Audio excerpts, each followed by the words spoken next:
I think the word distinguished isn't used enough in Toastmasters. Yeah. Yes, it's a good point. Well, if you're introducing somebody, definitely, if you say, now I want to introduce you to the distinguished Yeah, Vice President for Education, it sounds much more, yeah, well, no, of course, it sets the person up because they have to behave in a distinguished way. true. It may actually encourage them to behave in a distinguished way.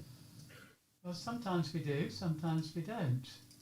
Anyway, when are you going to become distinguished? Not that you're not already distinguished, but in I'm moving in the right direction, Moira. Good. I think I've probably let go past me about 25 high performance leadership projects that if only I had wanted to do. But the first week I went to Blarney, I think it was. I'll never forget this. I sat at the bar with somebody who'd been in Toastmasters about 100 years. Yeah. And he said to me something, and at the time, I was kind of energetic. And I was kind of thinking, well, I can knock off this competent communicator. I've only got to make 10 speeches. I should be able to knock that off by the end of the year quite easily. And I'm not sure how I said that to him. I wouldn't have said it like that, but he said to me, look, I'll give you a bit of advice, or he said something which was, take your time. There's no rush. That's very true. And I, in a flash, I realized that, hang on, it's all about learning. It's not about getting to the end. And that's why I have taken my time, and I've repeated quite a few speeches by now in different clubs.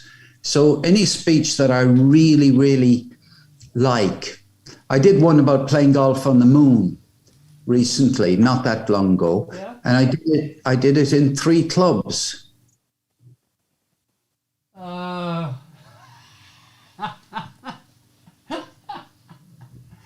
Okay, yeah, I got you. That was an unintended joke, but I'll tell you what it really was. Do you know the name of the person who played golf on the moon? No. Well, one of the astronauts, and unfortunately, I've got the name of Alan Shepard in my head, and it wasn't Alan Shepard, but in 1971, I think it was on, I used to know all the facts.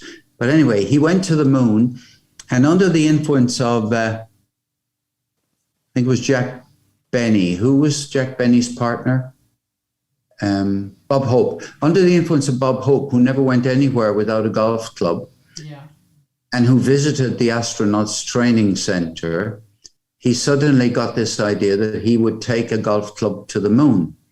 And he did. He took a number 6 iron with him to the moon. I could go on and on with the rest of my research, but I enjoyed it very much because, one, I found out a lot about astronauts on the way. It was a research speech. And I found out a lot about the surface of the moon, which can reasonably be regarded as a bunker. And I now know how far he hit the shot and all of that sort of stuff. Yeah. And the golf club is I think it's in the Museum of the US PGA, US Professional Golfers Association. They have a museum.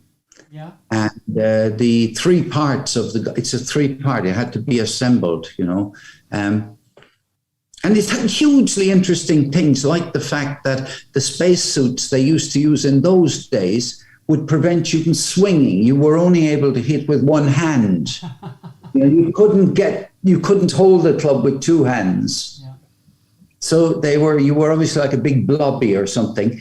So he hit it with the one hand, and he didn't know where it went, I think, at the time. So he said something like it went miles and miles, and for a very long time they didn't know where the ball had gone. And then some very bright spark came up with a method by which they could locate the ball, and they have now located the ball. Really? And I think the shot went about 45 yards. Well, that's not very far. Well, out of a bunker, that's very good. Well, okay.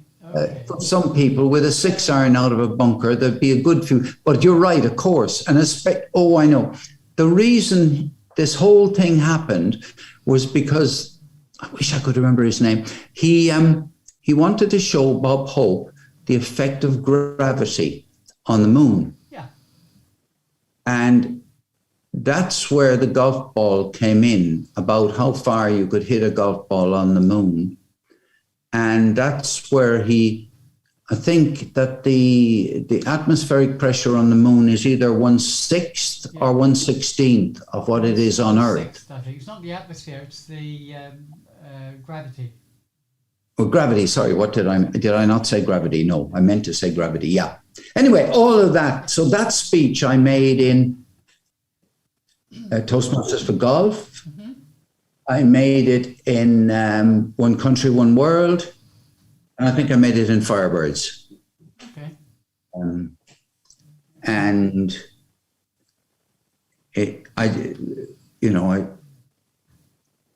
did that with 2 fairly recent speeches. They were all golf ones, the ones I repeated, but. Yeah. I did one about the greatest leader in history, Genghis Khan, which, as we all know, was the Maharaja. Hold on. As we all know. Khan. Anyway, he was the leader of the Sikh Empire between 1780 and 1815. The only Sikh empire there has ever been.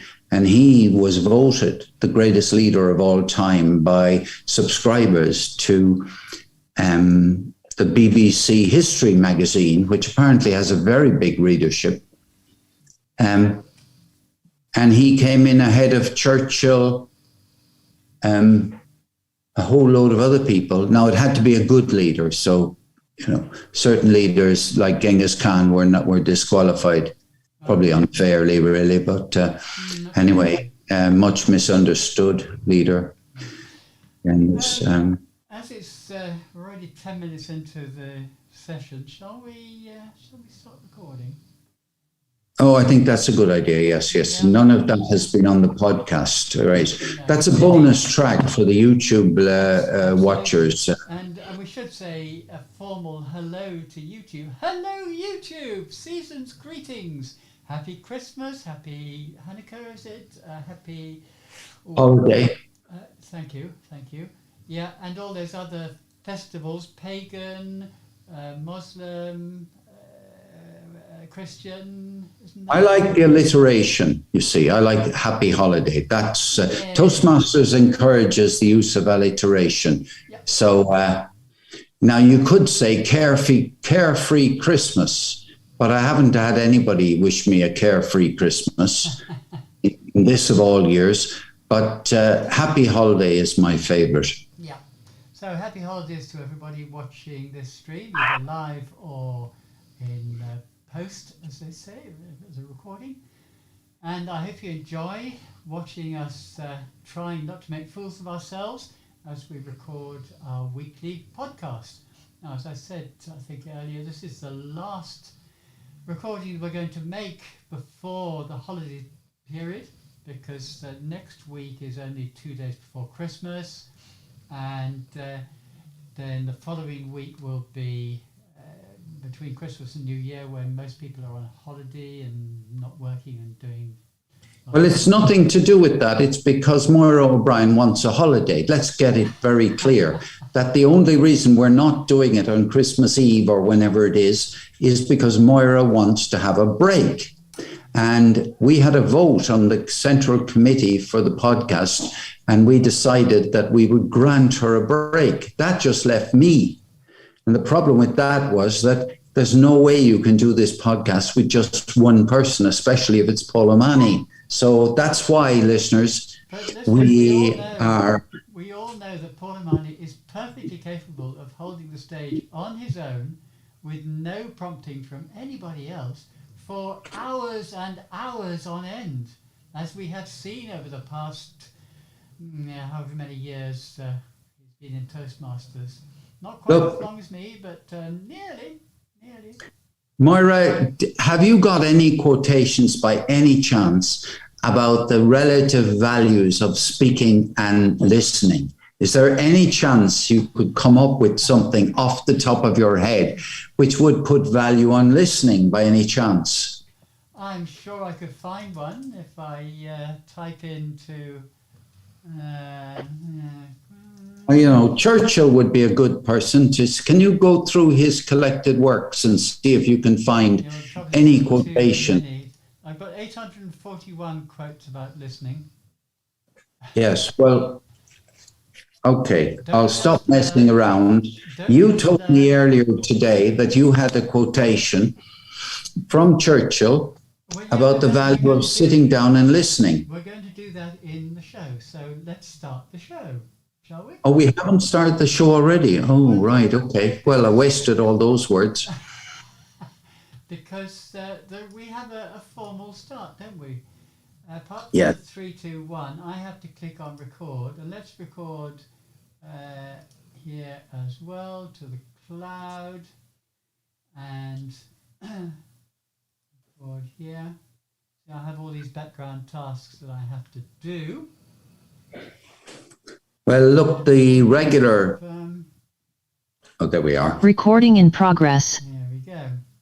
Right. Greetings, season's greetings even, to our talk show for talkers listeners here on irishtalkers.com. You are most welcome. Oh dear, that's far too low. What's happening there? Sorry, I'm going to start again because for some reason or other my volume is very low. Check. Oh, I know why. My microphone was 6 feet away. That's better. Can you hear me a bit better now, Paul? Paul says no. Yes. As he shakes his head.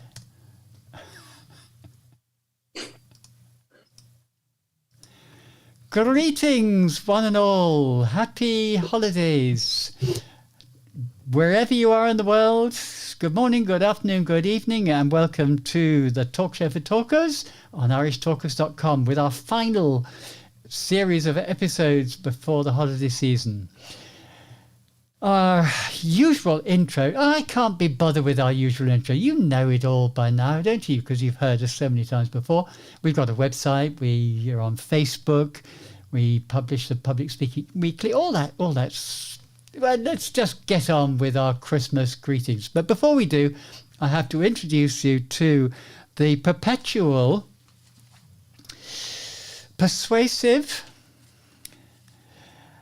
and I was going to write all these down. I had so many thoughts during the week of how I could introduce Mr. Paul O'Mahony, beginning with P. Well, and they were all too rude. That was the trouble. So anyway, it's the perhaps Paul O'Mahony. Listeners, thank you very much for coming back. And we promise today especially to bring you a ding-dong show. And I should have said that my name is Moira O'Brien, but of course you knew that already, didn't you? Now, where are we? Let's have a look at our quotes. And as it's the holiday season, I'm going to bring you 2 quotes today. Boom, boom, boom. That's a bit excessive, you might say, but there we are. That's what you're going to get. Now, the first one is a seasonal one, and it goes like this. 3 phrases that sum up Christmas are peace on earth, goodwill to men, and batteries not included. Have you heard that one before, Paul? Yeah, no, I've never heard it before.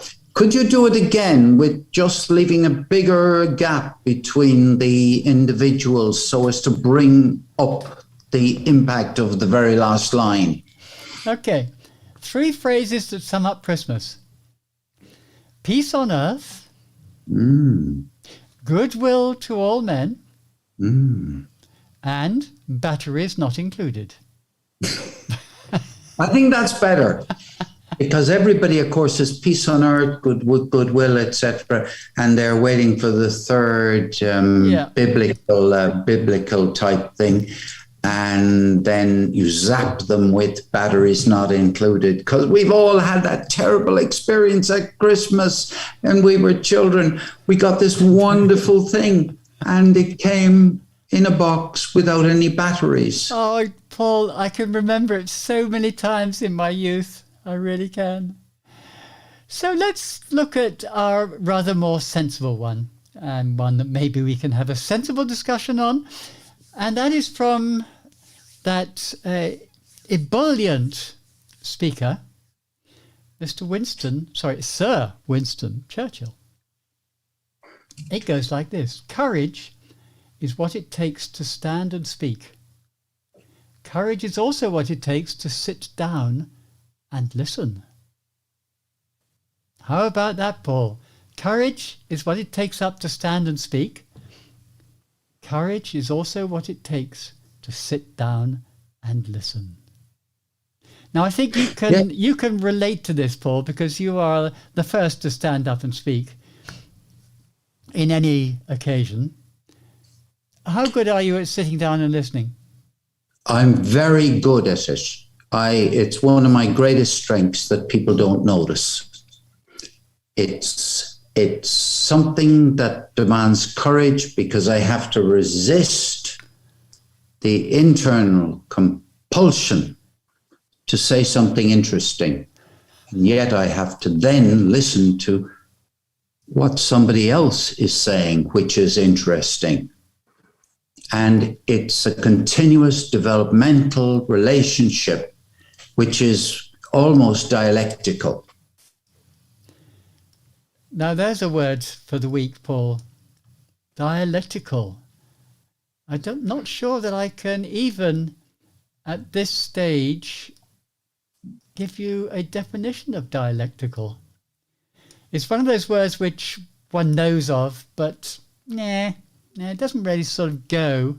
But I would be less than assiduous if I didn't pass on to you now so that you can introduce the actual word of the week. Well, I'm going to do this word of this week while I'm making a good effort to be careful and attentive to your needs, listeners. Because when I carefully pay attention to you and make a deliberate effort to do so, you love it. Hands up all those who do not like people making a careful and attentive effort to pay, to listen to them, let's say. No, I don't see any hands up at all. Not a single hand in the house is up. So here's the word that you can use, listeners, if you want to pay somebody a huge compliment. Moira O'Brien has already shown that she is a thoroughly assiduous individual today. Moira O'Brien's head is now swelling enormously because assiduous means to be careful and attentive with and making an effort to do it. So it's the application of it. Now, being able to spell assiduous is way beyond most people. I'll tell you what catches them out. S-I-D-U-O-U-S. So it's got 3 S's in assiduous. So that's very important. And the first 3 letters are misleading because that might lead you to think that this person is an ass. Assiduous, A-S-S-I-D-U-O-U-S. But it's actually the opposite of it. So assiduous, when did that come into the English language, Moira, or have you done your research? No, I haven't done any research, but I would guess it would probably be around about 1756. Oh, very good. You are nearly as good as our regular guesser, Ted Melanphy. Terrifically good effort, Myra, because you knew that it was before the 19th century, and that's really a start of learning. 1552 assiduous. There's You're the joking. first recorded. I was 200 years out. Well, that's all, and that's pretty good by TED standards. So, assiduous. So, somebody can be assiduous in their search for scientific information.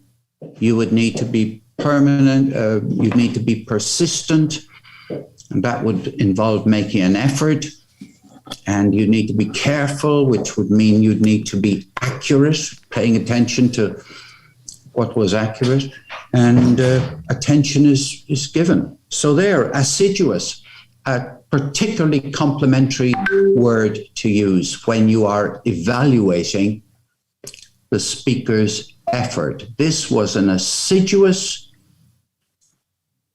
this was a speech given by a particularly assiduous individual who went out of their way to do their research, that is, made an effort, and went to several sources, meaning that they were careful about whatever they were saying, and they paid sufficient attention to the subject matter that they didn't stray off the topic. Now, there we are. We can cut that all down and say, next time you want to say it to somebody, just say they were assiduous. And then you'll have a whole load of people looking at it with a puzzle face because then it's not a word that's used all the time. You won't win a speech contest if you use the word assiduous, because some people will think that you use the word deciduous, and you'll have a grammarian going around telling you that the correct pronunciation is deciduous, not assiduous, Paul. And that is an example of some particular relationship between two words. You could say, in that particularly deciduous situation, Moira was assiduous. Well, now, Paul, I would not say that, this is going to be a double negative, I would say that most Toastmasters would know the word assiduous. It is not that rare. And I think even if people wouldn't use it as part of their daily language, they would at least be aware of it and aware of its meaning. Oh, that's my two pennies. I couldn't disagree more strongly. I tell you why, because Toastmasters have an increasing number of people all around the world, particularly in parts of the world where English isn't the first language. So it's hardly a word that if you were in, your first language was Hindi or your first language was Afrikaans, that assiduous would be one of your key words. I suspect people who do crosswords would know it, and people who do Scrabble would know it. But let's do a survey in one or two clubs that we go to. Well, listeners, send us an email to info@irishtalkers.com or drop a note on the Talk Show for Talkers on Facebook and let us know if you have ever used the word assiduous, or that you at least know what it means and you could use it in the right context. And remember, you are not an ass, but the word is an ass, A-S-S, assiduous. Okay, now I failed at the beginning of this episode to tell you what was going to come in later episodes. So let me tell you now. In episode 2, we're going to look at how we should be practicing a speech. In episode 3, Paul has a very strange title: 4 Things Cats and Dogs Do for Toastmasters. Well, I don't know what on earth that is about, but we're going to find out on Sunday, or is it? Yes, on Sunday. And then on Monday, in episode 4, I'm going to be looking at the next or last of the new projects in the new level 1 in detail. So we'll look forward to seeing you tomorrow at the same time, 4 p.m, when we'll be looking at practicing our speeches. See you then.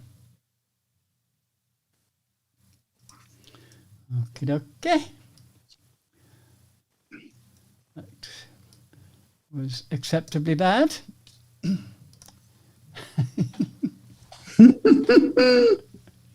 Well, it's at that time, isn't it? We shouldn't be being all terribly clever and amusing and all the other things. Or are we too advanced for the listeners, Moira? Do you think that some of those things were much too smart ass? Absolutely, yeah, definitely. Okay, so that's episode 1, and we'll go straight into the intro for episode 2, which I have to gen up now. Where is my episode 2? How to practice a speech. Okay. Can you play it so I can listen to it? Yep, we can do that. But I just need to get a glass of water. I'll be back in a second. Okay. Do you want me to close my screen? No, leave your screen open. We won't see you because we'll only see me. You have to put up with me for a minute whilst Mr. Omani goes to get his. Now, I'm running out of ways that I can introduce Paul Omani. I use persuasive. That's sort of getting a bit old hat, isn't it? Persuasive, productive, pernicious. No, that's not very nice. Perfectionist, poet, and pedantic. No, we can't use pedantic.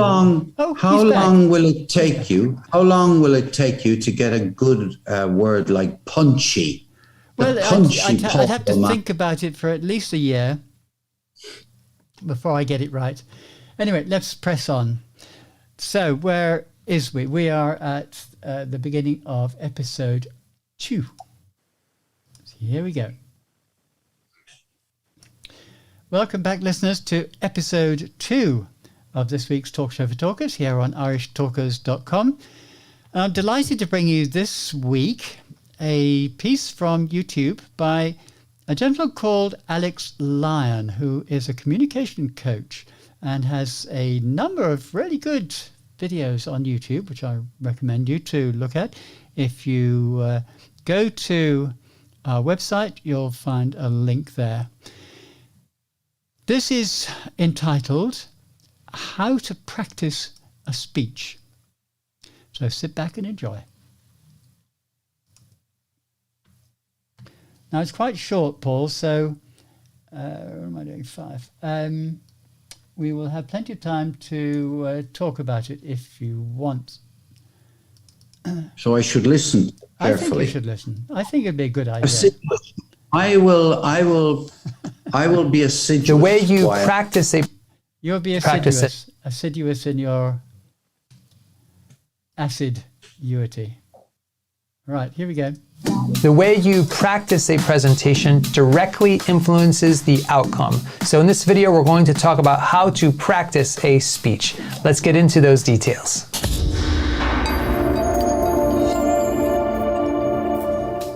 Hello there, friends. Alex Lyon, and we are at the end of a 3-part series on public speaking this month. The first video is on the importance of public speaking. One before this is on how to improve, and this one is specifically on how to practice a speech. So let's get into the 5 ways that I recommend you practicing a speech. And at the end of this video, you may want to stick around because I have a couple of resources to suggest to help you move your public speaking to the next level. So the first way to practice a speech is to practice from an outline. Not word for word notes. I've given some version of this tip in a lot of different videos, But let's say it clearly. You must practice from an outline, a bare bones outline, if you want to sound conversational, which is really what your listeners want from you. They don't want you to read your speech. They don't want you to sound like you've memorized it. They want a conversation. And the way to get there is this. You take whatever notes you have to prepare at first, your first few drafts, and then you just keep cutting them down over and over again every time you practice until all you're left with is a bulleted outline of your key points that you're going to hit. That's all you really want in the end. And that way you have a safety net to fall back on, so you won't ever lose your place. You can just glance down at your notes and then bounce your eyes right back up and present from an outline. That's the best way. Practice from an outline, and in the end, present like an outline. One of the things I will do, in fact, is so I don't sound like I've memorized it, I don't sound like a robot, is every time I practice, I might say it a little differently on purpose so that I'm not tempted to memorize. So don't try to put it word for word. Don't try to memorize. Talking points only, and practice from that kind of outline. The number 2 tip how to practice is to spread out your practice sessions over time. Don't cram the night before. Don't cram the morning before your presentation. I recommend spreading your practice sessions out over 3 days. The idea is to practice about 3 times each day over those 3 days. I like to practice about 10 times before I stand up and speak, and it's really easier to do if you spread it out. A lot of great things happen when you spread out your practice sessions. The first thing that happens to me is it calms me down. It says to me, hey, there's time. So if my earliest few practice sessions, practice times through don't go so well, I say, hey, there's time, no problem. I got a few more days, I'll work out these kinks. Another great thing that happens is, let's say I practice it 3 times and then I sleep on it. Oftentimes in the middle of the day and I'm doing other things, I'm washing dishes, my brain keeps working on it and keeps figuring out better ways to say something or a quicker way to get to the point. So in that downtime, I believe that our brains are still working on it and we benefit from that downtime as well. The other great thing about breaking up your practice sessions is it helps me with my composure in the moment, because it feels to me like muscle memory with an athlete that I've done this before. Like, oh, I've been doing this presentation for days. So it really helps me stay composed and in the moment. So spread out those practice sessions 3 times a day over 3 days. That usually is about what you need. The number 3 tip is to focus on only 1 or 2 improvements each time you practice it through. So you might just work on your structure and your outline the first few times through. That's normal. The next few times through, just pick 1 or 2 things like, oh, now I'm just going to work on looking up from my outline, eye contact, for example. The next time through, you might just work on gestures and your posture a little bit. Every time you practice, add 1 or 2 things you want to improve on, because when you add too many things all at once, when you try to get it perfect every time you practice, you're going to get paralyzed because you can't really improve more than 1 thing or maybe 2 things in any given practice session. So focus on improvements and then start checking those off the list. And then your fundamentals will all be in place by the time you actually stand up to present. Number 4 tip is to keep practice sessions realistic. Do not, for example, the whole time you're practicing, isolate yourself completely and make conditions perfect. Because what ends up happening in the moment of your actual presentation is it won't go perfectly. People will walk in late, or they'll get up to use the bathroom, or there'll be somebody with a lawnmower outside your window. In fact, I've been recording this morning and there's a neighbor working with a chainsaw nearby that keeps distracting me, but you just power through it. So after a few times practicing alone, what I end up doing when I practice is I add distractions on purpose. Like I will put the television or some music on and then I'll talk over that, because it creates a little bit of noise and distraction for me to cope with. And I know that if I can practice through those distractions, that during the actual moment, I'll be ready to push through. Even if something weird or odd happens, it won't throw me off as much. So keep practice sessions realistic. And the number 5 tip is to visualize the first 30 seconds and the last 30 seconds of your presentation. So by visualization, I mean the way a sports athlete does it. So you picture yourself walking up there, that first 30 seconds of the moment, starting off your presentation, and then the last 30 seconds, how you're going to close. So athletes do this with great success. There was a study by Laurie Eckert published in the 1980s, and a lot of other studies like it on basketball free throw shooting. And they found people that only visualized actually did improve a little bit. People who practiced free throws, basketball free throws, improved a little more. But athletes who did both, they visualized and they practiced, did the most improvement out of any of the groups. So by visualizing the first 30 seconds and last 30 seconds, you're going to be boosting your overall performance up quite a bit, even if you don't get to practice it a few extra sessions. So those are the 5 tips I recommend in terms of how to practice for a speech. These are the ones I use personally, and I've coached a lot of people over the years to use them, and they really do work. So put them into practice as soon as possible. So I mentioned a couple of resources at the beginning I wanted to tell you about that are for you. The first one is a free PDF download. It's instant tips to make you a more confident and composed public speaker. You put your email address in and I email you those instant tips. It's a PDF download. And the second resource is a full course that I have created called Present Like a Pro. It's a whole course and it's designed to help you become a top 10% speaker in your professional setting. So if you really want to get into it, I invite you to check that out. The links to all these resources are in the description below the video. So question of the day, how do you recommend practicing your presentations that help you the most? I would love to hear your thoughts on what helps you in that section below the video. I look forward to reading those comments. So thanks, God bless, and I will see you soon. Right.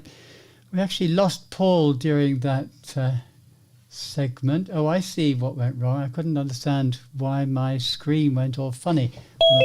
And here's Paul back again, which we needed to get the screen to look proper. And there was I wondering what had gone wrong. And that had gone wrong. So, Paul, I guess you missed listening to most of that, or at least half of it. But I can pick up just a couple of points that I took from it. The first one was the conversational bit at the beginning. It is, I think, essential to be able to deliver a speech in a conversational manner. And the only way, unless you are really, really good at reading, the only way of doing it is actually to do it from your brain and not from the page, the printed page in front of you. And the way you do that is by cutting your speech down from every single word down to just bullet points. And the beauty of that is that when you give the speech, maybe the same speech, give it 2 or 3 times, but it will be slightly different. And the reason it'll be slightly different is because it'll be what's important in your brain at the time for each particular segment. The second thing that I liked was his suggestion that when you practice and you are looking for improvements, that you only look for 1 or 2 things to improve on each occasion that you practice, rather than looking for all the things that you think you got wrong or you would like to improve upon from your previous practice sessions. And the last thing, which I really love, and I have used this, I've used all of these suggestions, by the way, but is to close your eyes and actually visualize yourself giving the speech. And this is something which is not very well known if you're not a sports person. Sports people do learn this in sports psychology. It's quite common, but I don't think it's common in our sort of places, and that is to actually see yourself on stage giving the speech, see yourself walking about the stage, how you're going to be seen, how you're going to be coming over with your body language, and actually visualize that. And if you visualize it, it makes it that much easier than to put it into practice. And I've just realized that I wasn't recording any of that audio, so I'm going to have to get the audio from the recording. Oh dear. But there we are. Let me quickly add in a little bit of recording here. Dum-de-dum. Okay, Paul, is there anything you'd like to add to that, having only heard part of it? Well, I heard 3/5 of it, And the first point he made about speaking from an outline reminded me of one of the world champions, I can't remember his name, who did a presentation on how to prepare a speech at an event I was at about 18 months ago. And what was fascinating about it was, and I think there were 3 world champions who were speaking at this event, that he read his speech. He sat down and he read it. And I was very puzzled. I thought, how can you do that? But as the speech went on and there were some question and answers, it emerged that the only thing he wanted to practice was the final speech. He didn't want to practice anything other. He didn't, right until the day of the delivery of the speech, he never spoke anything except one version. Mm-hmm. He might have spent quite a while shaping the version of it on paper. And his explanation for this was that there's only one speech you want to deliver. And you don't want to be confusing yourself by having several versions of the same speech which you're practicing. You have one message, that's it. And I remember finding that very challenging at the time. I think I would be challenged by that. Yeah. No. But I thought this person has, won a huge contest. And so what happened for me while I was listening to this particular, how to practice a speech, I realized that people have different ways of doing it. Now, it's not that I think that the method outlined in this particular speech is defective in any way. It is just a realization that there must be more than one way of doing it. Well, I don't disagree with that. There's always more than one way of killing a cat, as they say. But anyway, let's leave that for another episode, and we'll bring this episode to a close. And we'll invite you to come back tomorrow when Paul's going to be talking about cats and dogs or some strange subject. I can't wait. We'll see you then. Bye. Right. Okay, I'll leave that as is to remind me to get the recording from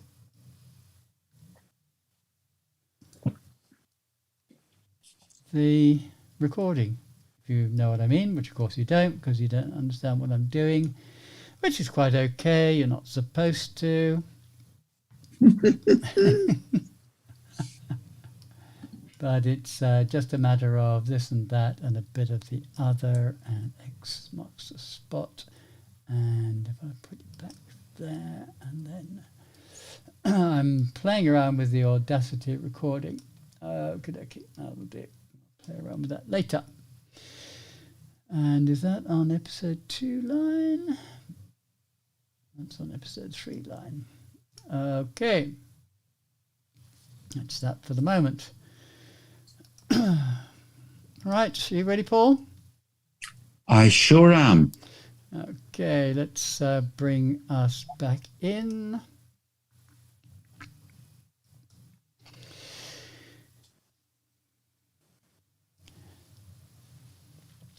Greetings, Toastmasters, would-be Toastmasters, listeners and friends. You're very welcome to episode 3 of the Talk Show for Talkers here on irishtalkers.com. Just a little reminder of our email address, which is info@irishtalkers.com, and our Facebook address is the Talk Show for Talkers. Welcome to this festive edition of the Talk Show for Talkers. And this week, Mr. Paul O'Mahony is going to blow my mind with how cats and dogs can help Toastmasters, or something like that. not 100% sure, because it's such a strange introduction that I couldn't get my head around it. Paul, can you enlighten me? The Toastmaster magazine is meant to attract people to Toastmasters in addition to pleasing the members, isn't it? It's the kind of magazine you could, when you had the paper copy, you could leave it in a dentist waiting room or in a solicitor's office, or just leave it in the golf club. And it would be a tremendous piece of collateral for attracting people to come to the organization. And imagine my shock when I discovered that the December issue of the Toastmaster didn't have any people on it. It was all cats and dogs. And I thought, hang on a second. You're not allowed to join Toastmasters until you're 18 years old. And very few cats live that long and very few dogs live that long. So they're underage for joining Toastmasters, and I hadn't seen any alteration to the membership requirements. So I thought, why are dogs and cats in Toastmasters? So I would recommend, or I do recommend to you, that you go to Toastmaster magazine and you find out why this really ridiculous bit of advertising is there. Well, I can tell you what, that the writer of the piece has come up with something extraordinarily brilliant. The first line of the article is, pets play a vital role in our daily lives and can even bring a new perspective on how we communicate. Well, we join Toastmasters in order to gain a new perspective on how we communicate, and Toastmasters is there to help us with our daily lives. So ipso facto, if you use faulty logic, you would say that cats and dogs ought to be eligible for membership. However, the article goes on to examine the views of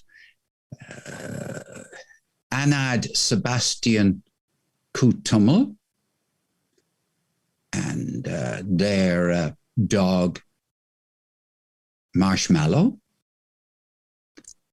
Rocky, who is a snake, who belongs to Felicity Ketchison. And my goodness, Lollipop, Mrs. Lollipop, hashtag and Lollipop, well, they're dogs. And Sophie is a cat. And Ladybug, Barkley, and Toby, they're dogs. And I'm carrying on in this way. In other words, somebody in Toastmasters wants us to realize that dogs and cats and pets in general can be good for our mental health on the one hand, and for helping us to communicate well. One of the things the article doesn't deal with is, for example, the fact that some people are planning to set up a club called Toastmasters for Dogs. So if I was in communication with the writer, I'd say that one of the things that's missing here is the opportunity to set up a club specifically for people who own cats and dogs, because people who own cats and dogs love talking about their cat and their dog. I mean, every day I go walking a dog, and every day, practically without exception, I meet somebody and I talk to them about their dog. However, 4 things that pets can help you with. Now let's go through them. Cats. What about cats? And I'm taking these from real life stories. I'm not making them up. Cats are unambiguous. When a cat wants something, a cat communicates clearly what it wants. A cat either wants attention, hugs, it wants food, it wants water. They're probably the three things a cat wants. And they show you very, very clearly what they want. And as soon as they get it, they go off to enjoy it. Now, often members in Toastmasters don't make it as clear as a cat to their club members what they want from their club members. And club members are trying to be supportive. But the cat is a good example to club members that it's very helpful if each individual communicates in the club about what they want to get from other members. So isn't that a great point, Moira? No. Great. No. Now, the next thing is that cats and dogs give you tremendous rapport with an audience. Audiences in Toastmasters are likely to be full of people who like cats and dogs and who value them and who respect them and who service the cats and the dogs. Rapport and delight. So, for example, cats and dogs can be used to recruit new members. If Toastmasters International and your club represent itself as being, we are a group of people who love pets, isn't that likely to attract other pet lovers? And indeed, if your club occasionally has speeches about pets, it may lead to greater membership retention. So there's a second reason for dogs and cats. Now, the other thing is cats. This is the third one. You know how a cat sits and purrs when he or she is really comfortable? They purr. Now, when you're practicing your speech, what you sometimes want is somebody to accept the speech and show you that they are appreciative, that they're delighted, that they're pleased, quietly pleased, let's say, to be listening to you, and that they are happy to sit there and purr. So a cat is very useful for giving you positive reinforcement. And then we get to evaluations. Now, one of the things, this is particularly true of cats, although it can also be true of dogs, which is that they will give you an evaluation, not with words, but by walking away. So if they're fed up of the sound of your voice, they don't think you have enough vocal variety that pleases them, they might very easily walk out of the room. That's tremendous feedback for a speaker. So there we have it, the unambiguous, cats telling you clearly what they want from you.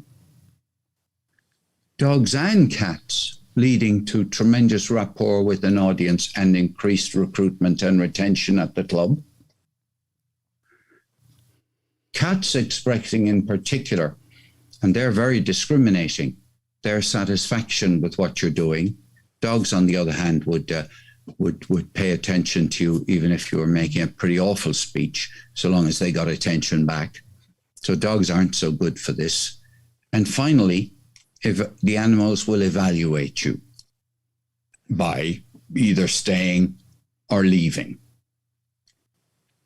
Dogs and cats in Toastmasters. And I come back again that when Toastmasters for Dogs Club is formed, I expect that the content of all the practice speeches and the impromptu speeches and even the evaluations and guest speakers and everything, the content will be all about dogs, let's say. And my goodness, you could be talking about dogs forever. Moira, your thought? My thought, Paul, is woof, woof, and meow, meow. I know that's not very good, but it's the best I can do at the moment. But there we are. I do love cats, though I'm not very clever at keeping them alive, unfortunately. I've lost 2 cats in the last 2 years. Did you purr during that little speech that I gave? I didn't notice you purring. Well, I tried, but unfortunately my purr is not as good as my... I'm not good at purring, let's put it that way. No, but you are good at looking for food, because that sounded to me like a cat looking for food. So, but in all seriousness, a lot of us, myself, well, a lot of Toastmasters, including me, put it that way, have discovered during the pandemic that it has been a very good thing to have a pet. I think so, Paul. I have 2 dogs at the moment. I'm looking after my occasional partner's dog, but I have my own dog as well, whom I love dearly. I mean, he's my constant companion. He's getting old, unfortunately, and he's not so good with Toastmasters. What kind of dogs are they, Moira? I think, dog is a generic term, but I have an English setter. What do you have? I have a, what can we call him? A Labrador, or... I know what that is. That's a cross between a Staffordshire and a Labrador. No, that's right. You got it right in one. Yeah, he's a Labrador Staffy cross. And he has all the characteristics of the Labrador, with, I guess, the strength of the Staffy. He's a very strong dog, but he's getting old, and he spends most of his life asleep. I would say a Toastmasters club, which is either Toastmasters for dogs or Toastmasters for cats, would have a WhatsApp group. Yeah, it's very likely. In it. Yeah. And the members would just love sharing photographs of their pets. Indeed. And that would be a bond which would keep people attached to the club.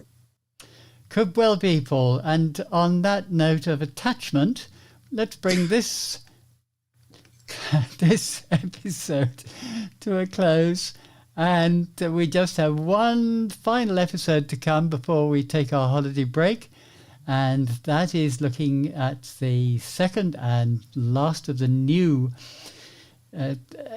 projects in level 1 of Pathways. That is body language and vocal variety. Not necessarily... Oh, Moira, just before we finish, could I give a little shout out to Sam Warner, who is...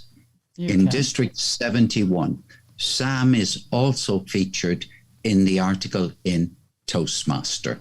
Okay. Sam has been very prominent in District 71 over many years. So nice to hear a shout out. Okay, we'll see you again tomorrow. Bye for now. Okay. Was that particularly long? It did go on a bit. I thought for a time that you weren't actually going to stretch it out to a full episode, but you managed, as always. I don't know why I should ever worry. I'm more likely to get disqualified for going over time. Yes, it's very true. Yeah. What was that? 14 minutes. But by the time I cut out the pauses... and the ums and ahs, it would be down to 12 minutes. With this marvellous new software that you have. Well, there is that, yes. By the way, we haven't agreed, you and I. Well, if we have, that's fine. But I don't want you to feel that you've been put under enormous pressure and that I can't edit anything. Well, don't worry about that. I'm going to send you the episodes anyway and let you get more practice at editing. That's a good thing. And we'll see what happens in the new year. Okay. And for those of you who listened to these broadcasts in the past, we had Garrod Murphy helping us out with editing and producing in the past 6 months. but Garrod had to step back because he was somewhat overstretched. I should say a thank you to him. Maybe we'll include that at the end of the next episode, Paul. I think that would be very nice. Yeah, I don't think we've said anything about him. To do. So just to be clear, will you send me episode 3 and 4 to edit? I will. Or will you send me? I'll send you .wav format, right? So that there's no compression, and then you can send me back a WAV, which I can put back into if I'm going to use them. It's better to send WAVs when it's because a 12-minute WAV is only about 20 megabytes. In fact, the reason I'm asking that is only to do with planning time for editing. Yeah. So are you going to give me all 4 episodes to edit? Are you going to give me, because if so, I will have to edit one of them. It's up to you. I'll edit episodes 1 and 2 anyway and upload them because that gets them out of the way and takes away the pressure. Give me episode 3 and 4 then. Yep, will do. Okay, let's press on with episode 4. So you'll bring us in this time, Paul, please. Just remind me what is this the This is evaluation one, or is this no? Because the evaluation is unchanged. And feedback. Sorry, is this? No, this is the overview. This is vocal variety and body language. Oh yes.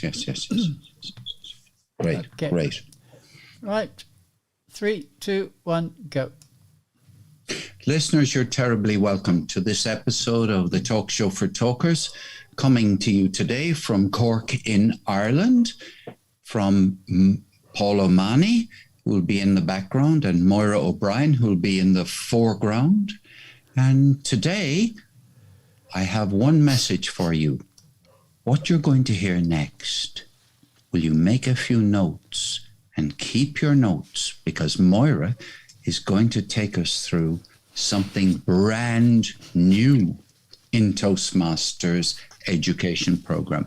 Moira, I know that you are going to speak today about something new that's come through, which has been looked for by a lot of people in level 1 of Pathways. What are you going to talk about, please? Quite simply, Paul, vocal variety and body language. How to use your voice and how to use your body. 2 very important things in speaking. Your body speaks. Did you know that? Well, your body does speak. But let's have a look at the Pathways project. Now, I've made copious notes, which of course have vanished from my screen as they always do. I have to do so many things when producing this show that, yeah. So, Introduction to Vocal Variety and Body Language is what this is called. Now, before we start, I want to recommend that the first thing that you do when you start any new project is to download the printed documentation. To do this, click on the Select to Move Between Sections at the bottom of the screen and choose the Evaluation and Resources page. There you can click on the link Print My Project and save it to a PDF file for future reference, or you can print it out if you prefer to have hard copy. Now, I do this with all my projects. Not that I refer to them frequently, but I know that I've got them. I don't have to go into Pathways and go through all the procedures of logging in and getting the Pathways project to load, which sometimes, as you know, can take a little bit of time if the website is busy. I know I've got all that material to hand straight from my computer. Okay, so the project part 1 is the usual thing of introduction about your assignment, assessing your skills before and the competencies that you're going to cover.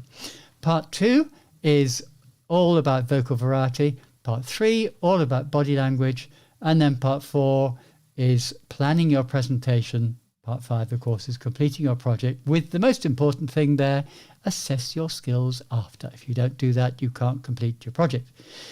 Okay, so let's look at Introduction to Vocal Variety. And I'm just going to quote for a couple of things here from the first page. An outstanding public speaker is very engaging. And aside from delivering a well-crafted speech, compelling speakers take full advantage of their voices. Vocal variety is more than sound or quality. It's how a speaker uses silence and pace to build tension or to add impact. Okay. Next thing we look at is pitch. And pitch is how you use the intonation, how you go up and down to make a little bit of interest in the voice. The word monotonous is not there for nothing. Monotonous comes from monotone. If you speak in a single tone of voice, it can get exceedingly boring. Oh, I've gone to sleep. So putting some variety into the pitch, as well as the volume, as well as the timbre, or timbre, I never know how to pronounce that word, makes a voice more interesting and easier to listen to. Now, the next thing, and I'm really pleased to see this, is how to practice levels. Now, I've just had a series of singing lessons because I wanted to improve my singing voice. And my teacher spent hours, or so it seemed like hours, on getting me to practice scales and starting low and then going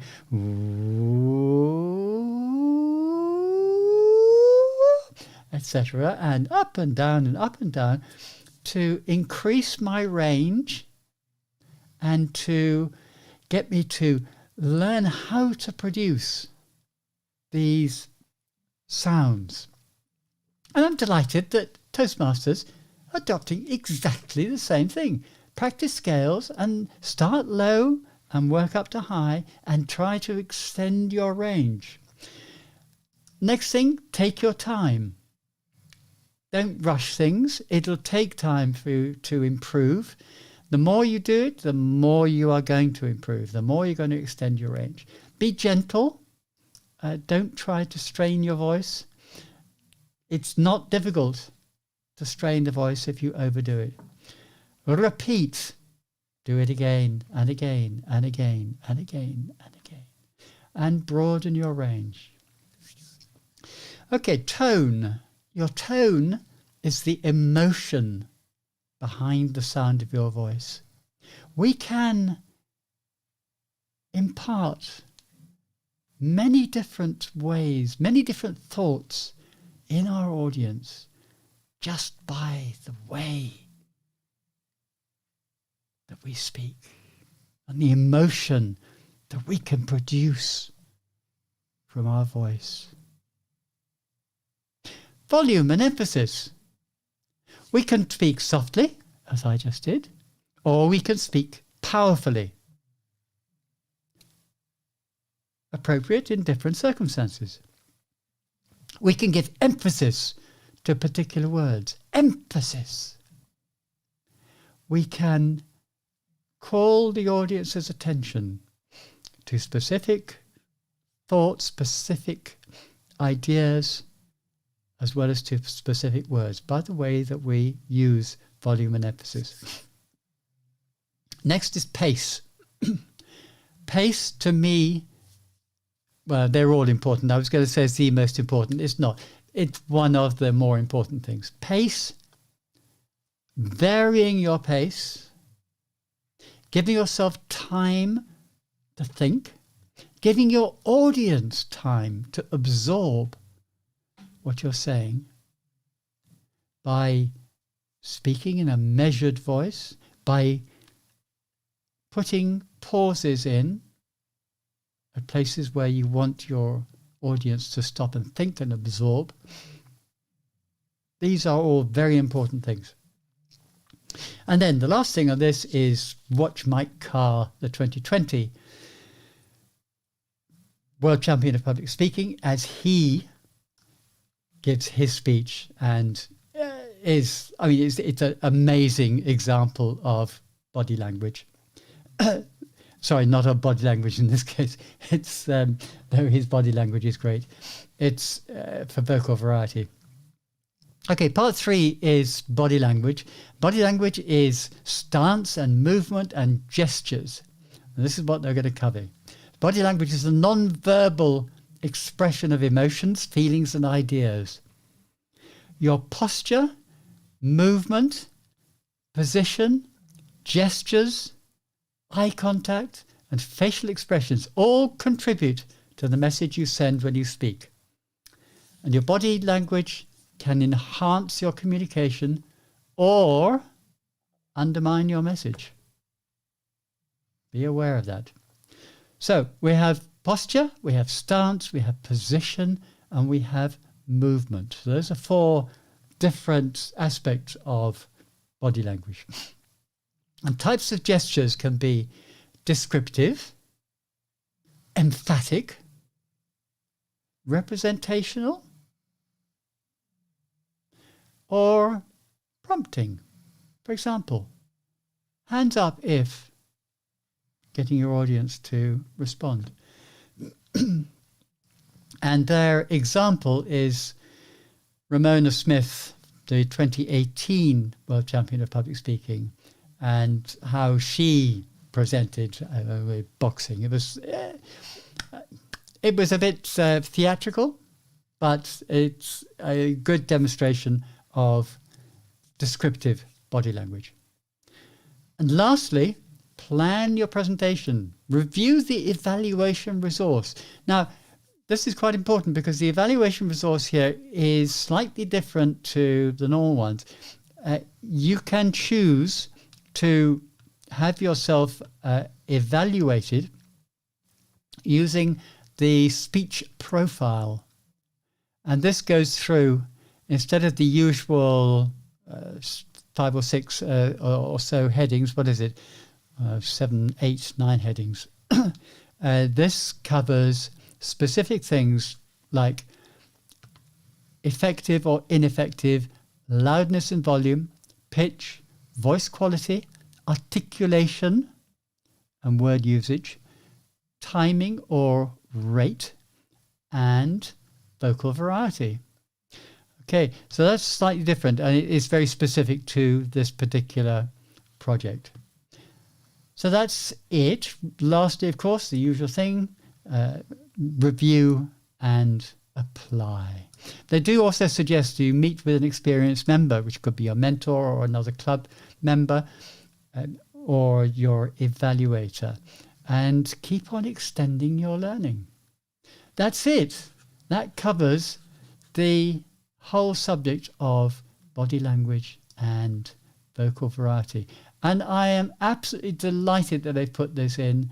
We've covered this subject on the show many times in the past, but this is possibly the best distillation of this subject into one project that I've seen. And it's a great improvement on the Competent Communicator version. Paul, do you have any comments before we close? This project is one I want to do several times. The reason I want to do it several times is that I have a habit I want to get rid of, which is beating the tempo of the speech with my hands and my arms. So as I'm speaking, I have a habit, which I am conscious of, but find difficult to control, which is that I make gestures which add nothing to the speech except to go with the flow. And the best people I have noticed use relatively few gestures, but each of the gestures is deliberate. There's no waving of the hands. There's no, playing around. Every gesture that is used adds value. Now, I'm not yet able to be confident that that's what I do. Sometimes I think, oh my goodness, I should make speeches with my hands tied behind my back. Yeah. In order so that I can then decide at what point I will release my hand. Yeah, that's a very good point, Paul. I feel the same. I think most of us in Toastmasters tend to overdo the hand gestures. It's a fairly natural thing to do, that we want to be using our hands all the time but I think it would be an excellent idea to practice giving a speech with your hands tied behind your back, so that all you're doing is using your body and nothing else, your face, your eyes, your mouth, your head, but keeping the hands.